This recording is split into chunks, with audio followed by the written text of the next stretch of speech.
suaranya biar kita tahu respon meriahnya jamaah ya, seperti kalau kita bermajelis ilmu pada umumnya. Ya, kita ulangi sekali lagi. Assalamualaikum warahmatullahi wabarakatuh.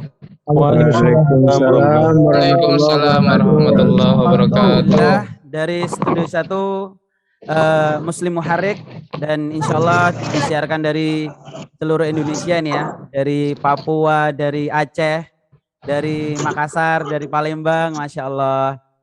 Ini berkah dari Allah. Bekasi hadir ya, Nagrek Bandung hadir, Yogyakarta hadir, Kangean Madura, Harjamukti Cirebon, Indramayu, Masya Allah. Brebes yang paling cukup banyak ini, Jakarta, Masya Allah. Alhamdulillah, alhamdulillahilladzi arsala rasulahu bil huda wa dinil haqqi liyudhhirahu 'alad dini kullihi wa kafa billahi syahida. Asyhadu an la ilaha illallah wahdahu la syarikalah wa asyhadu anna Muhammadan abduhu wa rasuluhu alladzi la nabiyya wa la rasula ba'dah. Allahumma sholli ala Muhammad wa ala ali Muhammad kama shallaita ala Ibrahim wa ala ali Ibrahim wa barik ala Muhammad wa ala ali Muhammad kama barakta ala Ibrahim wa ala ali Ibrahim fil alamin innaka Hamidum Majid. Rabbi israh li sadri wa yassir li amri wahlul 'uqdatam min lisani yafqahu qawli. Allahumma la sahla illa ma ja'altahu sahla wa anta taj'alul hazana idza syi'ta sahla. Alhamdulillah, yang pertama dan yang utama marilah senantiasa kita memanjatkan segala puji dan syukur kepada Allah Subhanahu wa taala yang telah memberikan limpahan rahmat, hidayah, inayah kepada kita semuanya, sehingga pada malam hari ini yang dimuliakan Allah, Allah masih memberikan kesempatan kita untuk bermuajahah. Alhamdulillah, pada malam hari ini Allah mengizinkan kita untuk berjumpa dengan Syekhuna Ustadz Farid Ahmad Okbah, Magister Agama, dan alhamdulillah malam hari ini beliau telah hadir di tengah kita. Dan untuk itu marilah kita buka acara ini dengan membaca bacaan tasmiyah dan juga dilanjutkan dengan doa menuntut ilmu. Bismillahirrahmanirrahim. Raditu billahi robba wa bil islami dina wa bi Muhammadin nabiyya wa rasulah rabbi zidni ilma warzuqni fahma amin ya rabbal alamin. Alhamdulillah, ini malam hari ini luar biasa, 63 ya, lebih sudah setengah dari peserta yang mendaftar, dan alhamdulillah semuanya khusyuk. Marilah kita niatkan karena Allah. Dan malam hari ini kita akan membahas sebuah tema yang cukup luar biasa, menggugah semangat kita di tengah pandemi yang seperti ini, keterbatasan kita untuk bermuajahah. Kita akan membahas sebuah tema yang cukup panas karena luar biasa ya. Hari ini umat Islam mendapatkan ujian bertubi-tubi. Ada pembakaran mimbar masjid yang kemudian nggak tahu nanti akan jadi seperti apa ininya kasusnya. Dan kemudian ada juga penusukan ustadz, dan luar biasa banyak sekali lah kriminalisasi ulama dan lain sebagainya. Di tengah berbagai masalah ini, kondisi umat yang hari ini masih sangat minim akan kesadaran untuk bangkit, kesadaran untuk beruhuwah, kesadaran untuk membangun basis-basis umat, kesadaran untuk kemudian menilik kembali sejarah peradaban Islam, yang mana Islam tidak pernah kalah dalam berbagai pertempuran kecuali dia jauh dari Tuhannya, dia jauh dari Robnya, dia jauh dari kitabnya, dia jauh dari ulama sebagai warasatul anbiya. Oleh karena itu kita akan langsung saja pembahasan kepada Ustadz Farid Ahmad Okbah. Tapi sebelumnya kita akan ceritakan sedikit kenapa kita harus membahas ini ya, mempersiapkan kekuatan umat Islam. Dan insya Allah beliau nanti akan menyempurnakan pembahasan ini dengan slideshow, dan insya Allah pembahasan ini tidak berhenti sampai di sini karena ini adalah prolog, karena ini adalah seperti kalau kuliah ya, stadium general. Dan ini akan membahas tentang bagaimana umat ini berada di dalam tidur panjangnya. Di tengah tidur itu banyak gangguan-gangguan, sehingga ya ketika gangguan itu tidak sadar, seperti kalau kita ada nyamuk ya, ketika nempel di sini ya, nempel di jidat, kemudian kita tepuk ya kan, dinempel di hidung kita tepuk, nempel di kaki kita gatal-gatal gitu. Tapi tidak pernah kemudian menyelesaikan masalah-masalah itu karena kita umat ini masih tidur panjang, tidak bangun. Ketika tidur itu ada kebakaran ya, sampai terbakar mungkin kakinya, umat masih saja tidur gitu. Apa yang menyebabkan umat ini tertidur lelap sehingga tidak mampu bangkit sampai puluhan tahun, sehingga ketika itu umat Islam harus diuji dengan ujian sangat berat, sehingga ujian itulah yang kemudian akan membangunkannya. Maka oleh karena itu langsung saja kepada Ustadz Farid Ahmad Uqbah kami persilahkan untuk menyampaikan stadium general pada malam hari ini, dan silahkan semua peserta bisa membuka mic-nya setelah nanti Ustadz salam ya. Jadi biar salamnya itu tersampaikan. Silahkan. Monggo Ustadz Farid bisa dibuka mikrofonnya, dan silahkan peserta bersiap untuk menjawab salam dari Ustadz kita. Silahkan. Falyatafadhal masykura. Bismillahirrahmanirrahim. Assalamualaikum warahmatullahi wabarakatuh. Waalaikumsalam warahmatullahi wabarakatuh. Waalaikumsalam ya habibi. Alhamdulillah. Wassalatu wassalamu ala Rasulillah wa ala alihi wa sahbihi wa man wala. Wala haula wala quwata illa billah.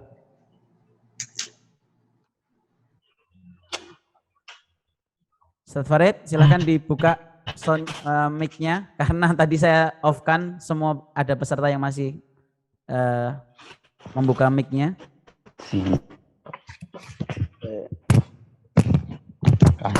Innal hamdalillah nahmaduhu wa nasta'inuhu wa nastaghfiruh wa na'udzu billahi min shururi anfusina wa sayyiati a'malina. Man yahdihillahu fala mudilla lahu wa man yudlilhu fala hadiya lahu. Arsalahu bil huda wa dinil haqq liyudhhirahu 'ala ad-din kullihi walau karihal kafirun. Asyhadu an la ilaha illallah wa asyhadu anna Muhammadan 'abduhu wa rasuluh. Ya ayyuhalladzina amanu taqullaha haqqa tuqatih wa la tamutunna illa wa antum muslimun. Subhanaka la ilma lana illa ma 'allamtana innaka antal alimul hakim. Allahumma la sahla illa ma ja'altahu sahla wa anta dajal hazna idza syi'ta salama ba'd. Saudara Iqbal sebagai panitia dan kawan-kawan hadirin hadirat yang semuanya mudah-mudahan rahmati oleh Allah SWT, kita akan membahas pengantar tentang buku yang saya buat mempersiapkan kekuatan umat Islam, yang awalnya buku ini merupakan satu pertanyaan yang saya sampaikan kepada para tokoh umat tingkat nasional. Pertanyaan saya kepada mereka, apa konsep tuan-tuan di dalam rangka membangun kekuatan umat Islam di Indonesia? Apa yang kami dapatkan jawaban agak sporadis dan tidak menyeluruh, sehingga kami berpikir dengan kondisi COVID-19 yang lebih banyak di rumah. Waktu itu saya kemudian terpikir untuk membuat konsep itu. Alhamdulillah jadilah buku ini, semuanya sekitar 279 lembar yang kemudian dicetak oleh penerbit Aqwam, dan alhamdulillah pernah juga dibedah dalam satu kesempatan diikuti oleh 4.000 peserta. Itu spektakuler banget tuh, sampai bandwidth-nya jebol tuh panitianya. Alhamdulillah pesertanya juga dari berbagai daerah bahkan negara, dan ini merupakan satu kebahagiaan sendiri karena memang sambutannya luar biasa. Mudah-mudahan dengan itu nanti akan memperkaya. Jadi karena memang pemikiran manusia itu nggak ada yang sempurna. Tapi ketika kita melemparkan satu pemikiran, insya Allah disambut oleh banyak pemikir-pemikir lain, nanti akan menjadi semakin lebih lengkap, semakin lebih matang. Nah, tinggal bagaimana nanti mengaplikasikannya dalam realitas kehidupan kita. Assalamualaikum. Yang ingin saya sampaikan bahwa umat Islam bagaimanapun keadaannya tidak boleh pesimis, harus selalu optimis. Ya, apalagi informasi yang disampaikan oleh Rasulullah tentang apa yang akan terjadi dengan umat Islam ini, ya, itu berimbang antara informasi yang menunjukkan kelemahan umat, tetapi juga sejumlah menunjukkan satu kebangkitan dari umat kita, yang kemudian itulah yang harus kita bagian daripada mereka. Ya, satakunu ta'ifatun min ummati dhahirin al-haqqi la yakhdhuluhum man khadalahum hatta ya'ti amrullahi wa hum kadzalik. Riwayat Muslim itu Nabi mengatakan akan senantiasa ada di tengah umat ini segolongan orang. Segolongan itu kalau menurut Imam Mujahid itu antara 3 sampai 1.000 orang. Itu akan senantiasa ada di tengah umat ini. Segolongan orang itu yang akan terus menampilkan kebenaran, membela Islam, memperjuangkan Islam. Sampai Islam menang atau kemudian mereka dipanggil oleh Allah meninggal dunia. Itulah yang kemudian muncul ungkapan hidup mulia atau mati syahid. Karena itu kalau hidup kita tidak kita gunakan untuk membela Islam, maka hidup ini akan menjadi sia-sia. Rugi amat. Sebagaimana Allah sebutkan di dalam surat At-Taubah ayat 24. Ya. Surat At-Taubah 24 itu mengingatkan kepada kita semuanya. Qul in kana aba'ukum wa abna'ukum wa ikhwanukum wa azwajukum wa ashiratukum wa amal iqtaraftumuha wa tijaratun takhshawna kasadaha wa masakinu tardawnaha ahabba ilaikum minallahi wa rasulihi wa jihadin fi sabilihi fatarabbasu hatta ya'ti Allah bi amrih wallahu la yahdil qaumal fasiqin. Host bisa membantu untuk dibacakan terjemahannya untuk supaya lengkap.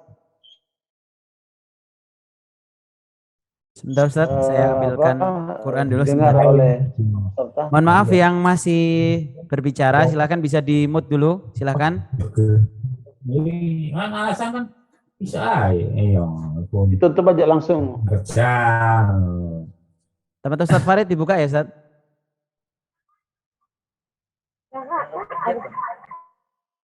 Silakan Ustaz Farid dibuka Ustaz. Ya. Dibaca At-Taubah 24.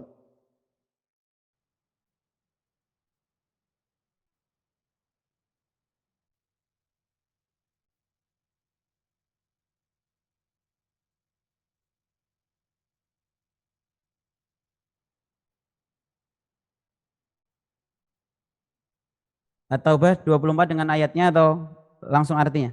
Baca terjemahannya ya, artinya ya. Bismillahirrahmanirrahim. Katakanlah jika Enggak bapak-bapakmu. usah bismillah. Ya. At-Taubah enggak pakai bismillah. Ya. A'udzubillahi minasyaitonir rajim. Katakanlah jika bapak-bapakmu, anak-anakmu, saudara-saudaramu, istri-istrimu, keluargamu, harta kekayaan yang kamu usahakan, perdagangan yang kamu khawatirkan kerugiannya, dan orang-orang yang kamu sukai lebih kamu cintai daripada Allah dan Rasul-Nya, dan daripada berjihad di jalan Allah, di jalannya, tunggulah sampai Allah memberikan keputusannya. Allah tidak memberi petunjuk kepada orang-orang yang fasik. Jadi berarti memang orang tua, anak, saudara, istri, kemudian bahkan istri-istri situ, kemudian harta yang kita punyai, perdagangan yang kita jalankan, rumah-rumah yang kita tempat tinggali, atau villa-villa yang kita miliki itu jangan sampai menghalangi kita dari Allah, Rasulnya dan berjuang di jalannya. Makanya itulah yang menjadi kenyataan dari kehidupan para sahabat radhiyallahu anhum. Mereka itu memberdayakan semua potensinya untuk memenangkan Islam. Ya, makanya barakallahu Nabi mengajarkan kepada para sahabat itu bukan sekedar sholat, puasa, zakat, haji, lebih daripada itu bagaimana memenangkan Islam. Itulah yang Allah perintahkan dalam surat As-Saff ayat yang ke-9. Ya, waladzi arsala rasulahu bil huda wa dinil haqqi liyudhhirahu 'ala ad-dini kulli walau karihal musyrikun. Silakan dibaca surat As-Saff ayat yang ke-9.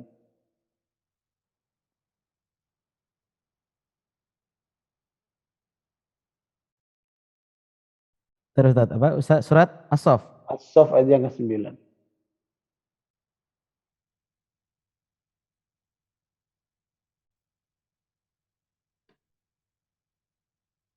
satu.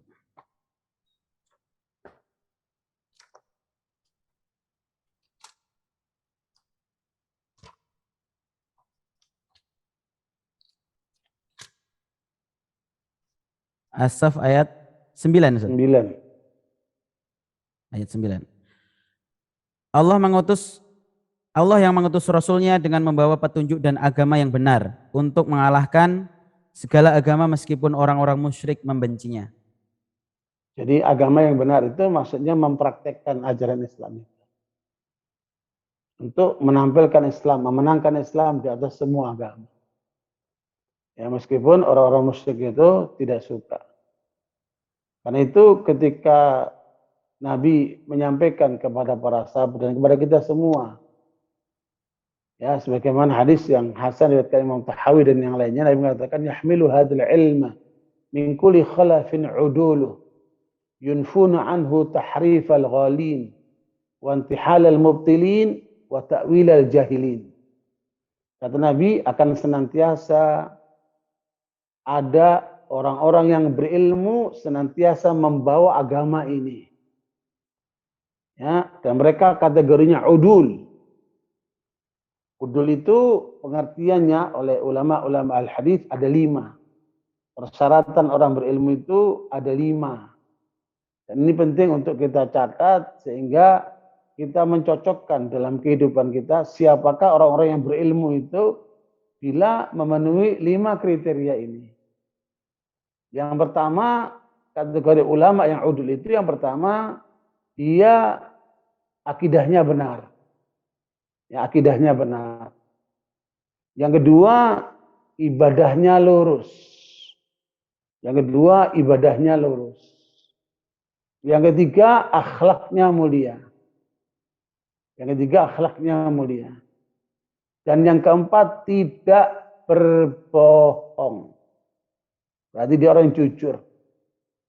Dan yang kelima, tidak terlibat dengan aliran sesat. Bid'ah-bid'ah itu. Jadi 5 itulah kriteria orang yang ilmunya benar. Jadi bukan sekedar punya kitab, punya maktabah, punya karangan, tapi lebih daripada itu. Mereka memiliki 5 kriteria itu. Begitu yang diterangkan oleh ulama al-hadis di dalam merangkan hadis Nabi ini. Bahwa senantiasa agama ini dibawa oleh orang-orang yang berilmu dengan 5 kriteria ini untuk melakukan 3 hal. Yunfuna anhu tahrifal ghalin, yaitu menjaga agama ini jangan sampai disimpangkan oleh kelompok-kelompok ekstrim. Kelompok-kelompok yang yang berlebihan dalam beragamanya. Yang kedua, wantihalal mubtilin, kelompok orang-orang yang mencoba mengotak-atik agama dengan akalnya. Sehingga ingin kemudian menyesatkan banyak orang dengan cara itu. Maka akan dibantahlah atau didudukkanlah oleh para ulama itu. Yang ketiga, wa ta'wilal jahilin, penakwilan orang-orang bodoh. Ya, tidak memiliki seperangkat ilmu untuk bisa menjelaskan tentang Islam, tapi mereka kemudian tampil seakan-akan sebagai ulama. Nah, ini 3 komponen yang akan senantiasa merusak tatanan umat Islam sehingga harus diwaspadai, harus ditangkal. Meskipun kadang-kadang mereka menggunakan bahasa moderasi agama. Ya, beberapa hari yang lalu ada sekelompok orang dengan begitu hiruk pikuknya mencoba untuk menampilkan moderasi agama. Tapi ditampilkan perempuan yang nggak pakai jilbab, ya, dan itu menjadi satu warna tersendiri di dalam acara itu. Apa seperti itu Islam yang moderat itu? Na'udzubillah min dzalik. Orang nggak pakai jilbab dibilang Islamnya moderat.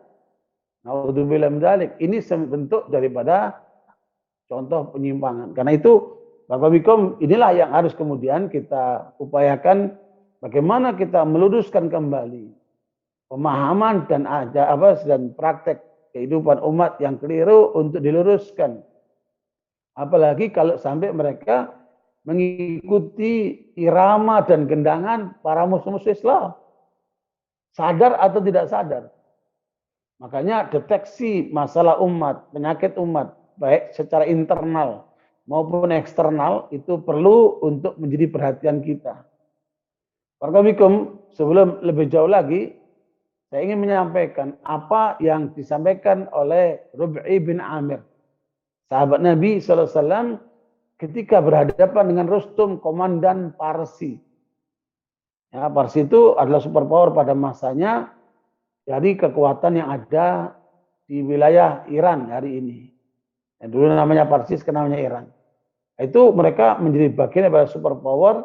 Di sisi lain ada Romawi yang pusatnya waktu itu ada di Konstantinopel, yang sekarang kita kenal dengan Turki, Istanbul itu. Nah, pada saat itu Rustum bertanya kepada Rubi' bin Amir, komandan umat Islam ini, apa yang kalian serukan? Maka Rubi' bin Amir mengatakan, ibta'athana Allahu linukhrijan nasa min ibadatil ibad ila ibadati rabbil ibad. Kami itu ditugaskan untuk melepaskan manusia dari penyembahan kepada manusia untuk menyembah kepada Allah semata. Misi tauhid. Nah, itu misi besar yang harus kita bawa. Itulah yang diajarkan oleh Rasulullah kepada para sahabat dan disampaikan kepada Rustum itu. Kepada kita semuanya. Yang kedua, ibta'athana Allah linukhrijan nasa minadh-dhulumati ilan nur. Kita ditugaskan untuk melepaskan manusia dari kegelapan kepada terang benderang. Dari jahiliyah kepada Islam. Yang ketiga, ibta'athana Allahu linukhrijan nasa min dzulmil adyan ila adil Islam. Kami ditugaskan untuk melepaskan manusia dari kedaliman agama-agama menuju kepada keadilan Islam.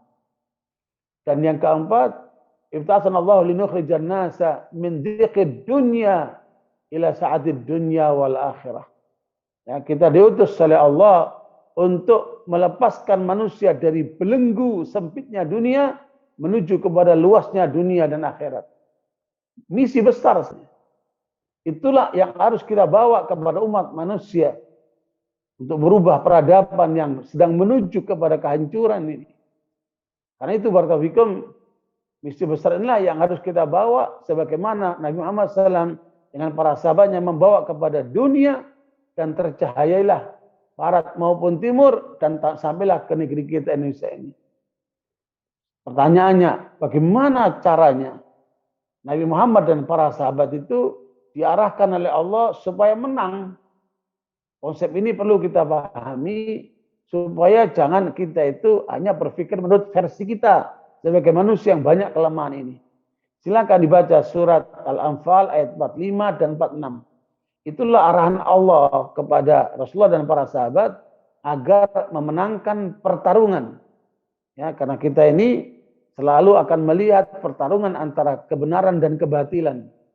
Ya, antara blok kufar dan blok mukminin. Dan itu silakan dibaca surat Al-Anfal 45 46. Ya ayyuhalladzina amanu idza laqitum fi'atan fathbutu wadhkurullaha katsiran la'allakum tuflihun. Wa ati'u Allah wa rasulahu wa la tanaza'u fatafshalu wa tadhhaba rihukum wasbiru innallaha ma'as sabirin. Itulah panduan yang Allah berikan kepada Rasulullah dan para sahabat kalau ingin memenangkan pertarungan, memenangkan kebenaran di atas kebatilan itu. Silakan dibaca Al-Anfal 45 46. Ya. Hai orang-orang yang beriman, apabila kamu bertemu pasukan musuh, mantapkan hatimu dan ingatlah Allah sebanyak-banyaknya agar kamu beruntung. Taatilah Allah dan Rasul-Nya dan janganlah berselisih sehingga kamu menjadi gentar dan kekuatanmu hilang. Bersabarlah, sesungguhnya Allah berserta orang-orang yang sabar. Jadi itu adalah secara rohania, secara kebatinan kita diajarkan dengan 5 hal itu. Kalau ingin menang, ya kuatkan keimananmu sampai teguh di dalam menghadapi semua kesulitan. Senantiasa berzikir kepada Allah dalam semua keadaan. Ingatlah selalu kepada Allah. Yang ketiga, senantiasa taat kepada Allah dan Rasul-Nya, karena disitulah kebahagiaan kalian. Disitulah kekuatan kalian. Yang ketiga, jangan berpecah belah. Maknanya harus bersatu. Jangan berpecah belah karena perpecahan itu akan menjadikan lemahnya kalian. Pudarnya barisan. Dan yang kelima, bersabarlah. Sesungguhnya kemenangan itu senantiasa bersama dengan kesabaran. Allah senantiasa bersama dengan orang-orang sabar. Itu secara mental. 5 poin itu. Tetapi secara fisik, diajarkan oleh Allah surat At-Taubah Al-Anfal ayat 60. Ini yang menjadi judul buku ini. Yaitu membangun kekuatan. Wa'iddu lahum mastata'tum min quwwatin wa min ribatil khaili turhibuna bihi adullahi wa aduwakum. Al-Anfal ayat 60. Persiapkanlah segala kemampuanmu untuk menghadapi mereka dengan kekuatan yang kamu miliki, dan pasukan berkuda yang dapat menggentarkan musuh Allah, musuhmu dan orang-orang selain mereka yang tidak kamu ketahui. Tetapi Allah mengetahuinya.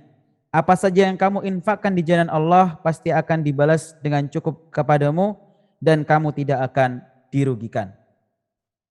Jadi di situ dibutuhkan keberanian dan kedermawanan di dalam membangun kekuatan fisik kita itu. Kemudian itu secara fisikali. Makanya Umar Khattab radhiyallahu anhu mengajarkan alimu auladakum as-sibahata war-rimayata wa rukubal khail. Ajarkan anakmu berenang, memanah dan berkuda supaya secara fisik menjadi kuat. Kemudian antara jasmani dan rohani itu dipadukan oleh Allah di dalam surat Al-Anfal ayat 65 66 itu. Ya ayyuhan nabi haridil mu'minina al-qital. Yakum minkum isyuna sabiruna yaghlibu mi'atain. Surat Al-Anfal 65 66 itu. Coba dibaca terjemahnya.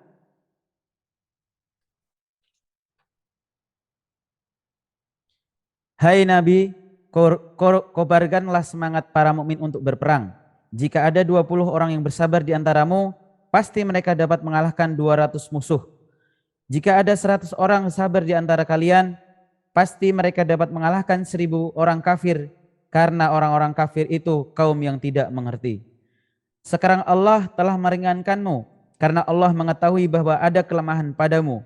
Jika di antaramu ada 100 orang bersabar, pasti mereka akan dapat mengalahkan 200 musuh. Dan jika di antaramu ada 1000 orang bersabar, pasti mereka dapat mengalahkan 2.000 orang dengan seizin Allah. Allah beserta orang-orang yang sabar. Jadi kualitas yang ditetapkan oleh Allah 1 lawan 10 kaum kafir. Kemudian Allah ringankan 1 lawan 2. Berarti 1 orang mukmin siap melawan 2 orang kafir. Itulah yang terjadi dengan para sahabat anhum, dan itulah yang kemudian terbangun kekuatan umat Islam. Dan makanya ketika Indonesia dijajah oleh para penjajah itu, setelah kekalahan umat Islam di Spanyol, jadi kalau kita step ke belakang, ya, Rasulullah SAW membangun jazirah agama, hanya 1 agama Islam. Ya, kemudian dilanjutkan oleh Abu Bakar As-Siddiq radhiyallahu anhu. Ya, menghadapi barisan orang-orang yang murtad karena tidak mau berzakat dan menghadapi kalangan nabi palsu, Muhammad al-Kadzdzab. Kemudian dilanjutkan oleh Umar Khattab anhu, dan pada masa Umar Khattab inilah banyak wilayah-wilayah yang dikuasai oleh Parsi dan Romawi jatuh ke tangan umat Islam. Termasuk Parsi secara totalitas jatuh ke tangan umat Islam. Kemudian dilanjutkan oleh Utsman, begitulah terjadi ekspansi terus. Jadilah kemudian lanjut pada Ali bin Abi Thalib radhiyallahu anhum dan seterusnya, sampailah kemudian Islam ini menyebar ke penjuru dunia. Jadi saya sekalian, sampai 132 Hijriah kekuatan Islam begitu dominan di negeri Arab, ya, baik Mesir, Irak, Syria, Palestina secara umum. Palestina itu adalah Syam itu ada Palestina, Syria, Lebanon, dan Yordania. Itu disebut dengan Syam. Kemudian wilayah Parsi. Sampai kemudian melebar sampai kepada jatuhnya Andalusia tahun 711 Masehi. Ya, 800 tahun umat Islam berjaya di sana.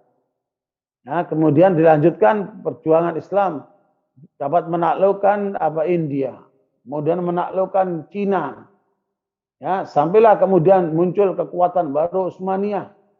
Ya, tetapi saudara sekalian, ketika tahun 1492 umat Islam mengalami kekalahan di Spanyol dengan dibantainya jutaan umat Islam oleh kaum salibis atas nama gereja dengan sejarah disebut dengan inkuisisi, pembantaian umat Islam dengan 50 cara.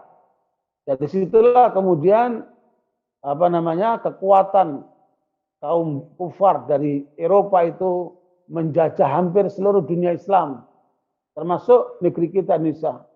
Masuklah ke Malaka, Portugal itu tahun 511. Ya, kemudian dilanjutkan dengan penjajah-penjajah lain. Indonesia dijajah oleh Portugal, oleh Spanyol, oleh Inggris, kemudian yang paling lama itu adalah oleh Belanda. Ya, sehingga kemudian begitu pula Filipina. Filipina itu dulu wilayah Muslim. Manila itu adalah kerajaan Amanila dulu. Ya, disebut dengan Manila itu dari Amanila. Begitu pula Vietnam, Laos, Kamboja, wilayah Muslim. Termasuk Malaysia, tetapi kemudian mereka dijajah oleh Spanyol, kemudian oleh Perancis, oleh Inggris, dan seterusnya mereka berebut di wilayah-wilayah Muslim itu. Nah, atas semangat perjuangan umat Islam untuk merapikan barisan dan melawan kaum penjajah, berhasillah kita meraih kemerdekaan tanggal 17 Agustus 45. Jadi sebelum menangnya Taliban di Afghanistan itu sudah kita dahului di Indonesia. Jangan lupa itu. Ya, para pejuang-pejuang Islam Indonesia telah berhasil melawan para penjajah seperti Taliban berhasil melawan para penjajah Uni Soviet sebelumnya, kemudian terakhir Amerika dan NATO-nya itu. Itu satu pola yang baru mereka alami sekarang. Kita di Indonesia lebih dulu dari mereka. Nah, karena itu sekalian, semangat juang umat ini tidak boleh melemah. Ya, itu sekarang kita lihat apa yang ada di dalam PowerPoint yang saya bikin. Mudah-mudahan ini sekedar memberikan gambaran bahwa masa depan itu ada di tangan kita umat Islam. Silakan dibuka. Nah, ini pointer-pointernya dari buku ini secara global. Insya Allah nanti kita akan bahas secara rinci satu persatu dari 17 poin dalam kesempatan yang akan datang. Ini sekarang secara global saja. Silakan dilihat silakan diklik Mas Iqbal. Nah, ini lihat, ini potensi umat Islam untuk menjadi pemenang. Ya, pertama jumlah kita mencapai 1/4 penduduk dunia. Luar biasa jumlahnya. Ya, kalau tadi Allah menetapkan awalnya itu 1 lawan 10, kemudian Allah turunkan kualitasnya 1 lawan 2. Ya, berarti kita harus mencapai kalau 1/4 berarti 2 kali lipat itu kan. Bisa 50-50 itu kita menghadapi mereka itu. Kemudian dari segi wilayah, ya, luas daripada wilayah umat Islam itu sebanyak 35 juta kilometer. Sebagaimana disebutkan oleh Dr. Muhammad Imara, pemikir dari Mesir. Kemudian kita memiliki sejarah yang gemilang. Peradaban Islam tidak ada duanya.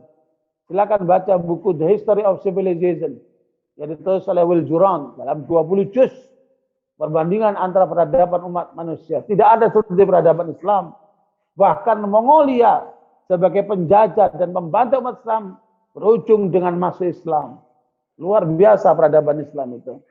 Ya, makanya jangan mengajari umat Islam toleransi, karena di dalam kehidupan umat Islam, sejarah umat Islam penuh dengan toleransi yang luar biasa. Ya, kemudian yang keempat, umat Islam memiliki agama samawi yang tidak tertandingi.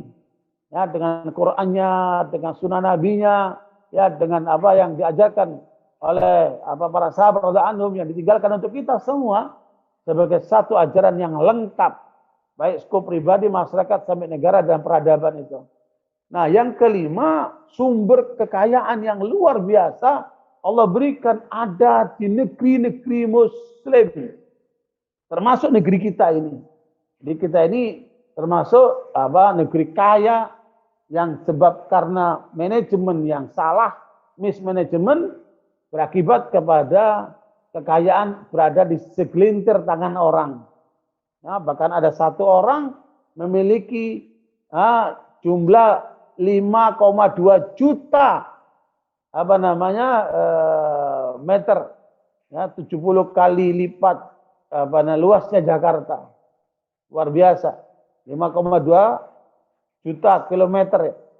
Luar biasa kekayaannya itu. Hanya di tangan satu orang coba itu di negeri kita ini. Ada yang salah dalam pengelolaannya itu. Makanya sekalian ini berarti negeri kita sedang menuju kepada kapitalisme.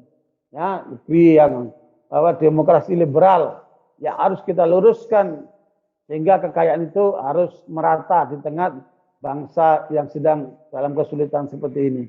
Nah, ala kulli hal, itulah 5 poin kelebihan umat Islam yang bisa menghantarkan kita menuju kepada kejayaan ke depan. Bahkan saya mengikuti forum-forum internasional, pertemuan para ulama dunia, saya mendengarkan betapa harapan mereka besar sekali, ya, bahwa peradaban Islam akan berjaya muncul dari Melayu, ya, khususnya Indonesia ini.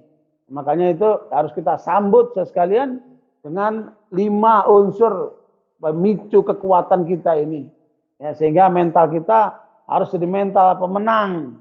Nah, ini yang harus kita miliki, bukan mental feodal, bukan mental terjajah, tapi mental pemenang yang telah ditempatkan diri kita oleh Allah sebagai orang-orang yang beriman untuk menghadapi kaum yang disebut dengan mujrimin. Ya, saya kira ini penting untuk kita pahami agar umat Islam ini jangan kemudian ribut sendiri, ya, karena tidak tahu siapa musuhnya. Ya, kita harus tahu siapa musuh kita itu, baik internal maupun eksternal. Kalau kita tidak tahu musuhnya, maka akan ribut sendiri, berantem sendiri, cakar-cakaran sendiri.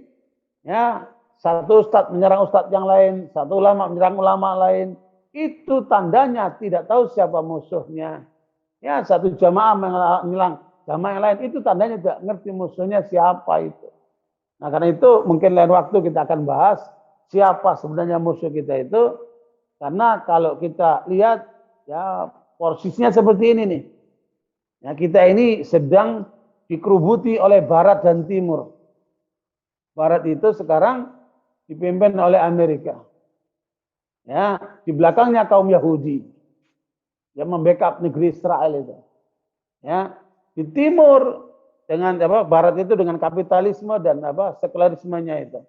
Di Timur itu ada komunisme, sosialisme yang dipimpin sekarang oleh Cina dan Rusia. Ya. Ini Barat dan Timur inilah yang mencengkram negeri kita ini, yang biasa kita sebut dengan asing dan aseng. Ya, di belakangnya itu adalah kaum Yahudi, yang belakang sini adalah kaum komunis, yang itu disebut oleh Allah di dalam surat Al-Maidah 82. Silakan dibaca Mas Iqbal, Al-Maidah 82, la tajidanna asyaddan nasi adawatan lil ladzina amanu al-yahud wal ladzina asyraku. Ya.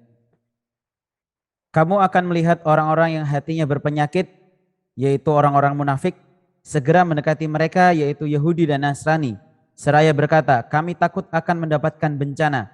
Mudah-mudahan Allah akan mendatangkan kemenangan kepada Rasul-Nya atau suatu ketetapan dari sisinya, sehingga mereka menyesal terhadap apa yang mereka rahasiakan di dalam diri mereka sendiri. Ya, Barakallahu, makanya sekalian kita harus bangkit sebagai umat Islam yang diberikan oleh Allah banyak kelebihan, meskipun sekarang kita sedang berada dalam cengkraman Barat dan Timur. Ya, Karena itu disinilah pentingnya kita memahami arti yang sebenarnya, yang kalau bahasa Bos Cokro Aminoto, bahwa semua teori Barat dan Timur itu landasannya adalah materialisme. Ya, barang, benda, Barat maupun Timur itu semua landasannya adalah kebendaan. Sementara umat Islam landasannya adalah keimanan. Bisa saja suatu kali umat Islam itu kalah secara kebendaan, tetapi tidak akan pernah kalah secara keimanan. Makanya saya melihat pemaparan analis Barat tentang bagaimana pertempuran antara kekuatan Barat dan Timur menghadapi kekuatan Islam. Kata orang Barat itu, kata analis itu, Barat dan Timur semua landasannya adalah materialisme, kebendaan. Ya, sementara umat Islam landasannya faith, keimanan. Bila kebendaan itu berhadapan dengan keimanan, maka kata si pengamat itu, the winner is Islam.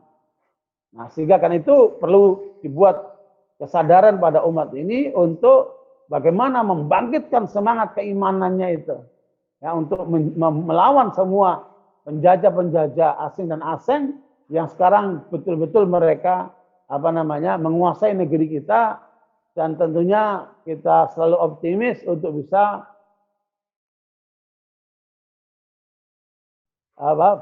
memerankan perang yang sebaik-baiknya dalam semua lini kehidupan.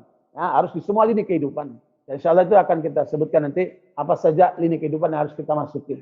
Nah, ini saudara sekalian, apa solusinya menghadapi kekuatan asing dan asing itu? Inilah kekuatan yang Allah sebutkan dalam surat Al-Anfal 60 tadi itu. Persiapan kekuatan itu. Kekuatan dimiliki oleh umat dengan segala potensinya.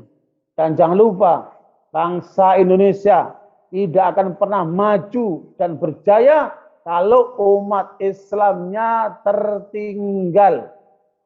Karena majunya bangsa Indonesia sangat tergantung dengan majunya umat Islam. Karena umat Islam itu umat yang mayoritas, yang menentukan negeri ini.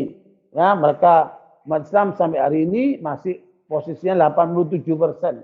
Ya, tentunya mengalami penurunan yang sebelumnya 90% dan seterusnya. Karena itu barakallahu, ayo kita sadari, kemudian mari kita masuk kepada berikutnya. Silakan dibuka lanjut menuju kepada konsepsi kekuatan yang harus kita bangun ya supaya kita memenangkan pertarungan ini. Silakan.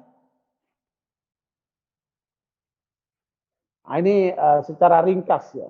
Secara ringkas ini ada faktor rohani dan ada faktor jasmani. Kekuatan yang pertama itu rohani ya, sisi spiritual dan intelektual. Yang berikutnya adalah sisi fisikal ya. Secara fisik juga harus dipersiapkan juga supaya tidak menjadi orang mukmin yang lemah ya, menjadi mukmin yang kuat. Lanjut. Nah, ini rumus kekuatannya. Ya, potensi rohani ini menempati sampai 80%. Itulah keimanan itu. Keimanan sudah terperkuat. Kemudian potensi akal. Alhamdulillah akal kita selalu diarahkan oleh Islam untuk menuju kepada kemajuan. Ya, akal yang sehat. Kemudian potensi beraksi. Ya, potensi gerakan, potensi beraksi. Inilah action-action yang harus kita lakukan untuk hadir di tengah umat. Ya, baik dalam sosial, ekonomi, politik, dan yang lainnya. Lahirlah kekuatan dahsyat. Kalau tiga potensi itu menjadi satu kesatuan, maka akan lahirlah kekuatan yang dahsyat. Ya, dan inilah yang harus kemudian dimiliki oleh umat ke depan. Silakan lanjut. Itu rumus kekuatannya. Nah, sekarang kita akan masuk kepada 17 jenis kekuatan yang harus kita miliki dan kita bangun ya, untuk supaya kita menjadi satu kekuatan real. Ya, kita lihat di medsos, di banyak pertemuan-pertemuan, umat Islam itu bisanya ngeluh aja. Ya, Bapak Ibu nggak usah ngeluh. Kalau mengeluh, mengeluhlah kepada Allah. Orang mengeluh itu tanda orang lemah. Apalagi pemimpin tidak boleh mengeluh. Calon pemimpin tidak boleh mengeluh. Kita selalu optimistis. Nah, dan yang kita bangun ini 17 kekuatan ini. Ini secara ringkas saja. Nah, yang pertama kekuatan ilmu.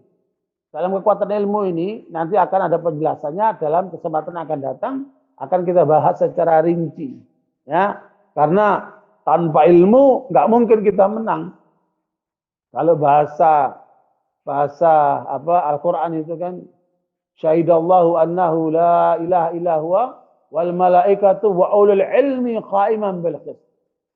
Jadi Allah bersaksi tidak ada Tuhan yang berhak disembah kecuali Dia, kemudian para malaikat dan orang-orang yang berilmu. Maka orang berilmu itu posisinya setelah malaikat. Nah, itulah para nabi dan kita sebagai pengikut para nabi untuk senantiasa bagaimana menguatkan ilmu kita. Karena itu kita diajarkan oleh Rasulullah SAW, thalabul ilmi fardhatun ala kulli muslim.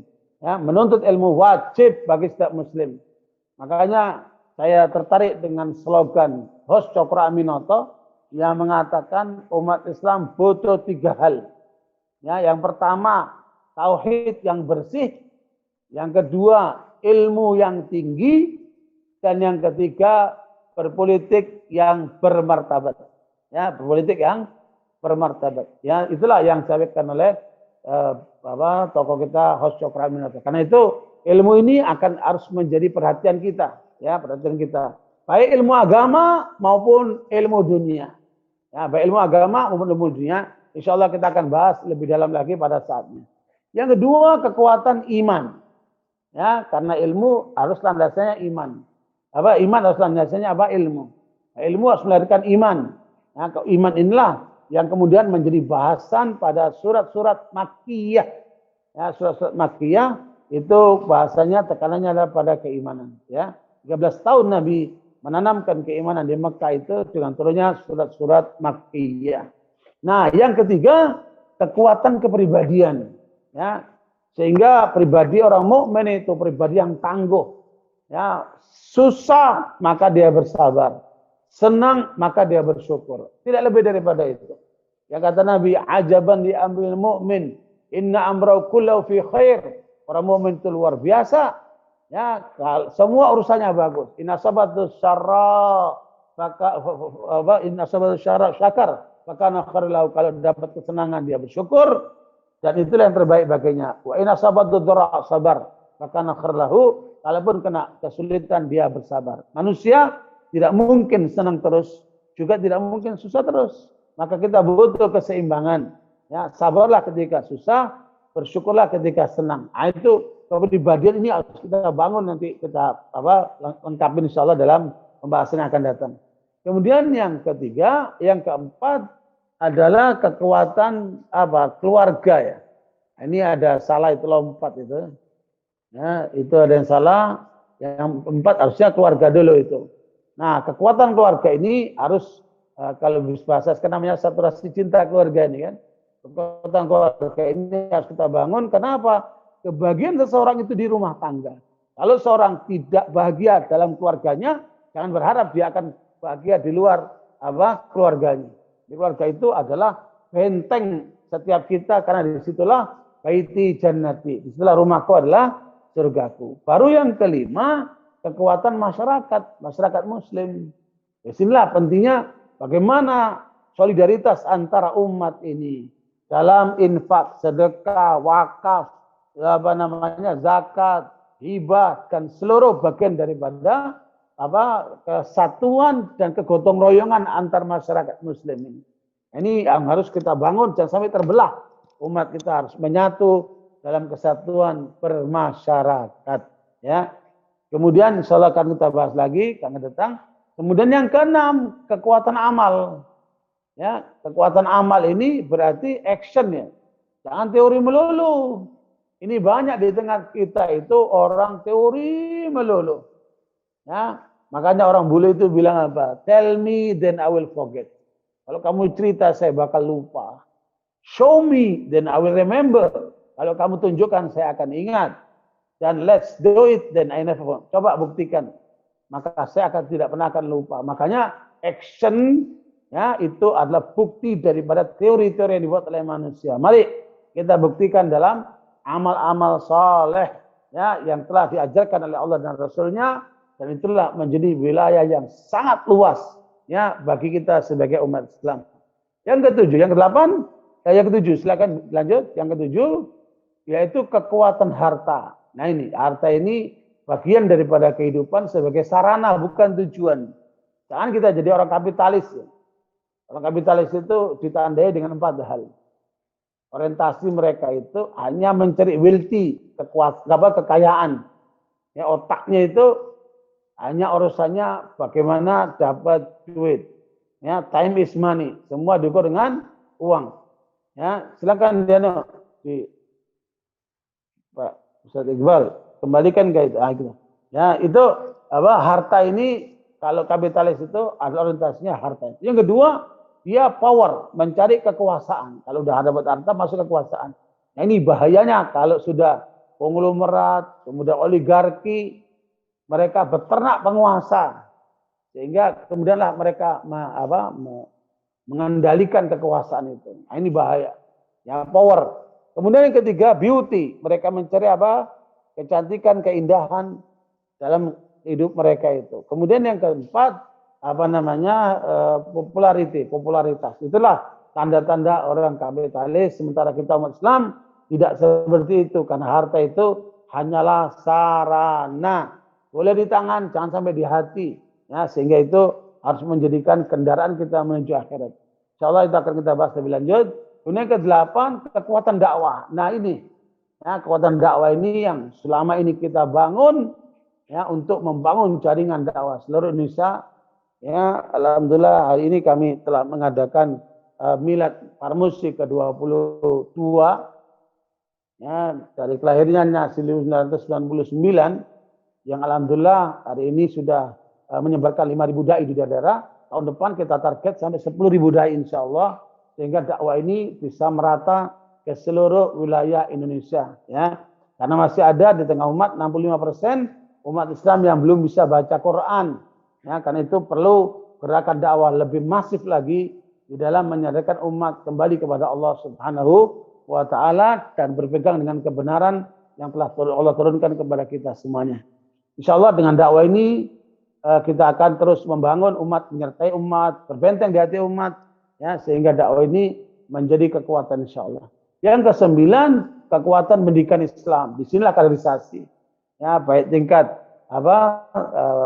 PAUD, TK, SD, SMP, SMA, perguruan tinggi, ya termasuk pelatihan-pelatihan formal non formal itu harus terus dilakukan di dalam rangka untuk menyiapkan kader-kader umat yang handal, kader-kader pemimpin yang hebat, yang akan mengisi ruang-ruang dalam kehidupan berbangsa dan bernegara ini. Ya, itu yang kemudian harus disiapkan oleh lembaga-lembaga pendidikan Islam. Kemudian yang ke-10, kekuatan media Islam. Tidak kalah pentingnya, media ini adalah jendela kita ya, kepada dunia. Makanya ayo kita kuatkan media kita ya, sehingga kita selalu bisa menyuarakan kebenaran lewat media-media kita, sekaligus menangkal segala macam syubhat yang ditebarkan oleh buzzer-buzzer atau kelompok-kelompok Islamfobia yang mereka menggunakan penyerangannya lebih banyak lewat media-media itu. Kemudian yang ke-11 adalah kekuatan politik Islam. Nah, disinilah pentingnya umat Islam harus terjun dalam dunia politik. Ya, jangan sampai apolitik. Kalau kita apolitik, maka kita akan dipolitiki oleh mereka. Nah, kita selama ini terus terang saja masih banyak yang alergi dengan politik itu. Makanya kami beristihad untuk membuat partai dakwah dalam rangka untuk membuat penyadaran pada umat dan memainkan peran politik umat Islam ke depan supaya kita kemudian bisa menyuarakan Islam lewat jalur-jalur politik. Ya, kalau kita tidak punya jalur politik, kita hanya adanya di civil society, ya, di infrastruktur. Sementara suprastruktur kita tidak bisa mencapainya. Ya, selama ini dakwah kita lebih banyak kepada politik dakwah, belum dakwah politik. Sehingga kita harus naik ke atas, kemudian kita dakwahin itu eksekutif, legislatif, dan yudikatif gitu. Sehingga karenanya maka kekuatan insya Allah kita akan terus bertahan politik umat Islam yang selama ini dengan posisi Orde Baru dengan demokrasi parlementer dari 45 sampai 59, kemudian dari 59 sampai 65 menjadi demokrasi terpimpin atau otoriter, kemudian pada Orde Baru dibuat demokrasi Pancasila, juga umat Islam disingkirkan. Kemudian sampailah yang sekarang ini demokrasi liberal dengan pola yang mengikuti pola kapitalis itu. Nah karena itu Warkawikum perjuangan kita masih panjang, makanya di dunia politik harus kita raih dengan kekuatan bersama. Ayo kita jangan sampai golput, jangan sampai kita apolitik atau menjadi kelompok ekstrim yang menganggap orang yang berpolitik itu tauhid, menganggap orang politik itu sebagai satu kejahatan. Enggak, keliru. Politik itu adalah wilayah fikih. Ya, wilayah fikih bukan wilayah akidah. Karena itu disitulah wilayah ijtihad yang harus terus kita upayakan untuk melakukan dekonstruksi terhadap kekuatan umat ini dan melakukan satu gerakan baru dalam politik Islam ke depan. Kemudian itu yang ke-12, ke-11, yang ke-12 adalah kekuatan hukum Islam. Nah, ini perjuangan hukum kita ini masih lemah ya. Makanya dominasi hukum kita itu masih hukum Belanda. Indonesia mendasarkan kepada 3 sumber. Hukum Islam, hukum Belanda, dan hukum adat. Tetapi hukum yang sudah dijadikan hukum positif lebih banyak hukum Belanda. Nah, disinilah perlunya perjuangan ahli hukum kita supaya kita membawa nilai-nilai Islam dalam hukum yang sudah ada. Alhamdulillah sekarang sudah ada pengadilan syariah. Ya, ini harus kita perkuat ya. Bagaimana sudah ada bank syariah, kemudian hotel syariah, ke depan kita butuh pasar-pasar syariah, itu nanti menjadi kekuatan ekonomi yang harus kita bangun. Silakan yang ke-13. Ini kekuatan muslimah.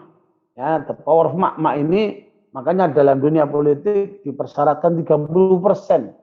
Ya, kontribusi kaum wanita, sehingga untuk itu wanita-wanita kita juga harus kita persiapkan menjadi wanita hebat yang ikut di dalam menguatkan kekuatan umat ke depan. Dan saya yakin potensi perempuan ini hebat ya, kalau kemudian mereka dikanalisasi, disalurkan dengan benar, sehingga kemudian itu menjadi bagian kontribusi hebat untuk kekuatan umat Islam ke depan insya Allah. Ya, kemudian seperti kata orang al-ummu madrasatun idza ada tajilan tayyibul araf. Ibu itu adalah satu madrasah. Bila dipersiapkan dengan benar, maka dia akan memberikan generasi yang hebat. Baru kemudian yang ke-14 kekuatan strategi. Di sini yang kita banyak kelemahannya. Ya, pihak lain melakukan langkah-langkah strategis, mereka merancang dengan kajian-kajian strategis, sementara kita tidak melakukan seperti itu. Bayangkan sekalian, Barat saja, ya, itu memiliki 4.500 lembaga kajian strategis. Coba Anda lihat itu Rand Corporation dibuat oleh Amerika itu. Di situ ada 5.000 tenaga ahli yang dilibatkan untuk satu lembaga kajian strategis itu. Yang dimonitor itu betul-betul kekuatan umat Islam di seluruh dunia. Rand Corporation itu. Dari situ kita tahu banyak tentang strategi Amerika di dalam menghadapi umat Islam itu. Nah, begitulah lembaga-lembaga yang lainnya. Ya. Nah, di Indonesia pun wakil mereka tidak sedikit sekalian, ya. Dan itu insya Allah nanti pembahasannya pada bagian bagaimana kita membuat strategi-strategi jitu untuk bisa memenangkan perjuangan Islam ke depan. Tanpa strategi susah kita akan menang. Karena itu makanya ini harus kita perkuat insya Allah, kekuatan yang memiliki kemampuan-kemampuan. Adapun yang ke-15 kekuatan intelijen. Nah, ini intelijen ini satu pola yang ternyata dahsyat daya rusaknya kalau digunakan untuk negatif. Makanya umat Islam harus juga menguasai itu ilmu intelijen. Karena ilmu terbuka ini. Nah, ilmu terbuka ini. Bahkan sekarang ini sudah mereka bikin artificial intelligence. Ya, intelijen dengan pemikiran yang artificial. Nah, ini semua harus kita ketahui karena ini tidak terlihat. tapi nyata. Nah, ini ada ilmunya tersendiri itu. Insya Allah akan kita bahas pada masanya. Dan kemudian yang ke-16 ini kekuatan kader-kader Islam. Ini yang harus kemudian kita perkuat ya. Kader-kader Islam ini terutama anak muda yang harus kemudian kita berikan pemahaman Islam yang utuh dan memahami tentang realitas ya. Sehingga mereka nanti berperan di dalam menjaga, dalam membangun dan menjaga kekuatan umat ke depan ini. Nah, yang terakhir adalah sisi jaringan kaum muslimin. Ya, jaringan ini yang juga perlu kita perkuat sehingga kalau kita tidak berjaringan, maka kita akan mudah dipatahkan.